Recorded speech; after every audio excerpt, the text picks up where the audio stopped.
বড় লোকদের new year. এটাও ভালো না। ও মাই গড, এটাও ভালো না। আমার একটাও নিউ সোয়েটার নেই যে নিউ ইয়ার পার্টিতে পরবো। আমার কিচ্ছু ভালো লাগছে না। কি হয়েছে বেটু? What happened? তোমাকে এমন কেন দেখাচ্ছে? কিছু হয়নি, কিছু হয়নি। নো নো নো, তোমার কিছু একটা হয়েছে। প্লিজ বেটু বলো তোমার কি হয়েছে। প্লিজ বলো, মাম্মাকে বলবে না, প্লিজ বলো। মম, আমার একটাও নিউ সোয়েটার নেই যে আমি নিউ ইয়ার পার্টিতে পরবো। ও এই ব্যাপার। ও মাই সুইটার বেবি, তুমি আমায় আগে বলবে তো। এই দেখো আমি তোমার জন্য কি শপিং করে নিয়ে এসেছি, নাও দেখো।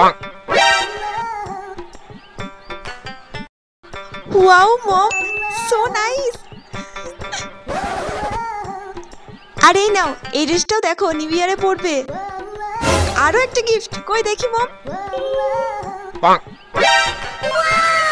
Wow mom, so nice. Thank you, love you, love you বেটা। গরিবদের নিউ ইয়ার। মা একটা কথা বলবো? হ্যাঁ মনা, কিছু বলবি? তাড়াতাড়ি বল মা। ওইদিকে দেরি হয়ে গেল, আমি কাজের বাড়ি যাব, নইলে ম্যাডাম তখন বকাবকি করবে। বলছিলাম সামনে তো নতুন বছর, সবাই পিকনিকে যাবে।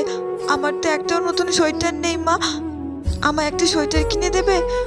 নতুন সোয়েটার নিবি? তাই তো মনা, তোর তো একটাও নতুন সোয়েটার নেই। আগের বছর খুব কষ্ট করে শীতকালটা কাটিয়েছিস। মনা তুই কোনো চিন্তা করিস না মা, এবার তোকে কষ্ট করে শীতকালটা কাটাতে হবে না। আমি যা করে হোক তোকে একটা নতুন সোয়েটার কিনে এনে দেবো। সামনে তো নিউ ইয়ার, নতুন বছর পড়বে, তুই পরে পিকনিকে যাস, ঠিক আছে মা? মা আমি এবার তাহলে শীতকালে নতুন সোয়েটার পরবো, আমার বন্ধুদের সাথে পিকনিক করতে যাব, খুব মজা হবে মা। আচ্ছা যা, তুই এখন পড়তে বস, আমি যাই কাজের বাড়ি দিদির বাড়ি থেকে আসার পথে তোর জন্য একটা নতুন সোয়েটার কিনে নিয়ে আসবো। মেয়েটাকে তো বলে দিলাম যে নতুন সোয়েটার কিনে নিয়ে এসে দেবো, কিন্তু আমার কাছে তো একটা টাকাও নেই। আমি কি করে মেয়েটাকে সোয়েটারটা কিনে দেবো? আমি বরং যাই কাজের বাড়ি দিদির কাছ থেকে মাইনেটা আগেই বরঞ্চ চেয়ে নি, মেয়েটাকে একটা সোয়েটার অন্তত এনে দিই, মেয়েটা ঠান্ডাতে না এলো কষ্ট পাচ্ছে।